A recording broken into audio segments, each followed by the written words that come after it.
Willie D Live. What's up, family? Today, Donald Trump, your president, was at the White House doing nothing as usual. Well, except wasting taxpayers' dollars, sitting around on his butt, answering asinine questions. Questions that don't even make any sense. He's supposed to be at the White House conducting business, letting the people of America know the state of the union. And he's talking about sports, which he absolutely knows nothing about, except that time when he was allegedly playing baseball so good that his mama thought he could make the pros. Oh, man, look here, fam. One of the reporters asked him about the proverbial Jordan versus LeBron. Who's the best? And here's what he said. It was announced LeBron James has decided that he wants his next team to be the 76ers. Where do you stand on LeBron versus Michael Jordan as the best ever? Well, Michael Jordan's a guy that's a friend of mine. Play golf with him.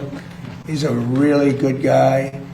And I think LeBron is, maybe he's a racist, but maybe he doesn't like Trump. I don't know. But I only like people that like me. So I would say Michael Jordan all the way. Okay, for the record, I've never heard anyone describe Michael Jordan as a really good guy. Listen, fam, I know a lot of people. And I know a lot of people that's been around him. And I've never heard one person say he's a really good guy. Now, I've had a few friends who say things like, no, Mike cool, man. He cool. He all right, man. He cool. But really good guy? I never heard that. Now, LeBron, I don't think I've ever heard really good guy. I've heard good guy. And good guy is good enough. You're a good guy. That's good enough. That's good enough. Good guy. That's good enough. LeBron versus Jordan. Why does the president care? Why is this even a question when you have a failed economy, a failed war, failed race relations, failed schools, failed economy, failed healthcare system? Why is that even a question? See, that's why people don't take America seriously. This is why.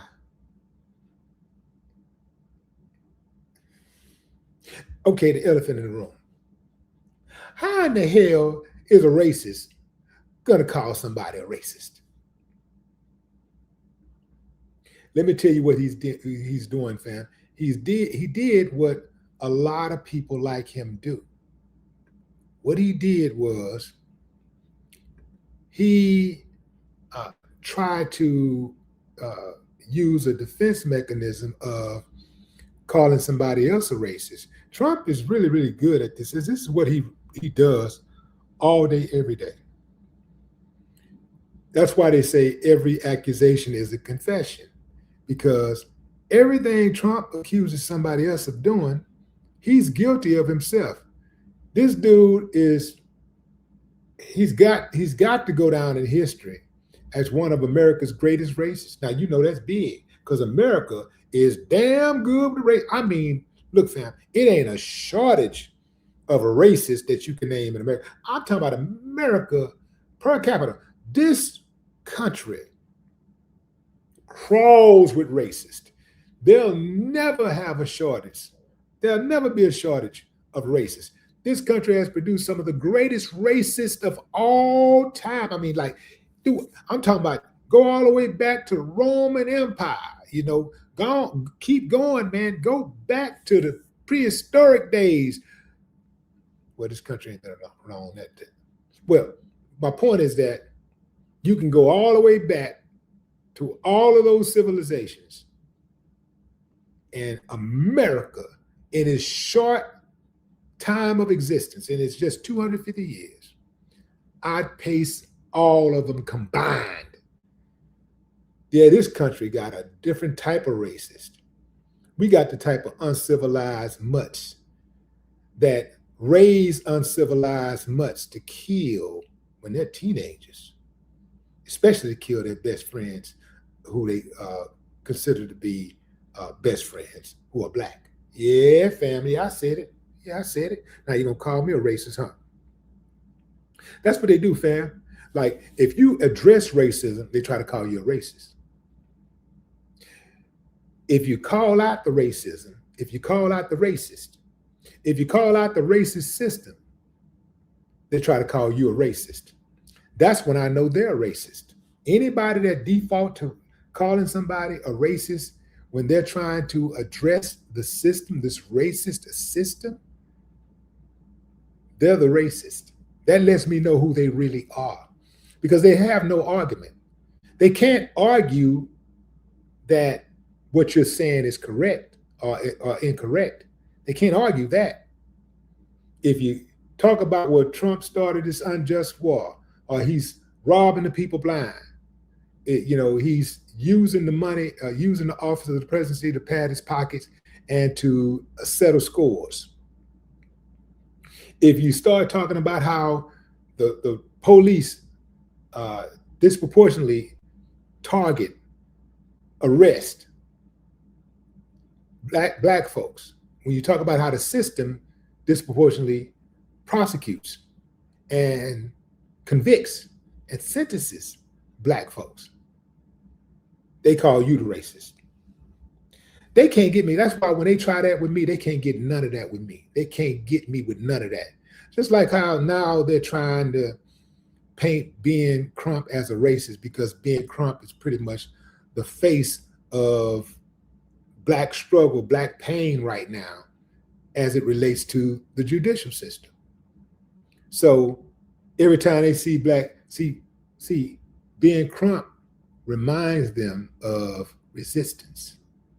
Whoo! Did I say something? Did I strike a nerve? Ben Crump reminds them of resistance, black resistance. And whoo, they can't stand it. That black resistance. Larry Hoover said it on our 1996 album, The Resurrection, Ghetto Boys 1996 Resurrection.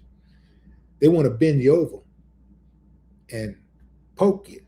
He didn't use those words, but he used something a little bit more colorful. They want to bend you over and poke you, and if you wiggle your butt, they consider you rebellious. That's how Trump operates. That's how all of the rest of them operate. Ain't nothing worse in their mind than a rebellious N-word. That's what they say, right?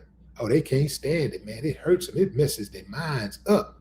Because in their minds, we should be just happy that we're slaves, that we are free, allegedly free, right? And so we should be happy. We should be thankful to them because they freed us. Never mind the fact that the first person to die in the Civil War was a black person fighting for his freedom, his liberation for himself and his family and the descendants to come, us, right? Never mind all of that. Never mind that little small detail. Never mind the fact that black people have fought all of America's wars, and I mean all of America's wars, and helped America win, and have never yet been treated fairly. You go over there overseas for America and fight for the liberation of the people that wouldn't fight for the country, who benefits more than you do. Then you come back and get treated like trash. And then if you buck, they consider you say something about the system, you complain, you're complaining, you're racist. He called LeBron a racist because LeBron don't like him.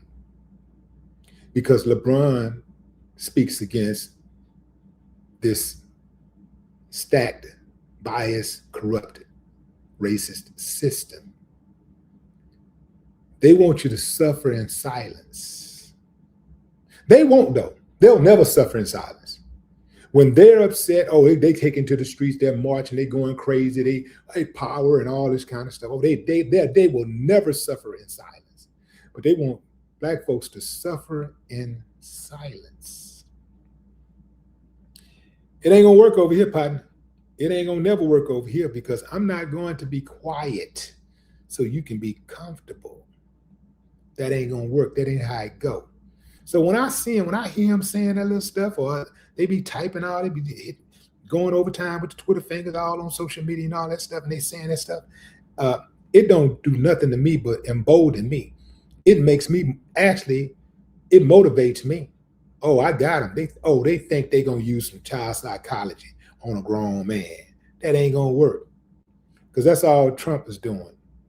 He's mad at LeBron because LeBron is one of the black guys, one of the high-profile black guys with a whole bunch of money who don't kiss his ass.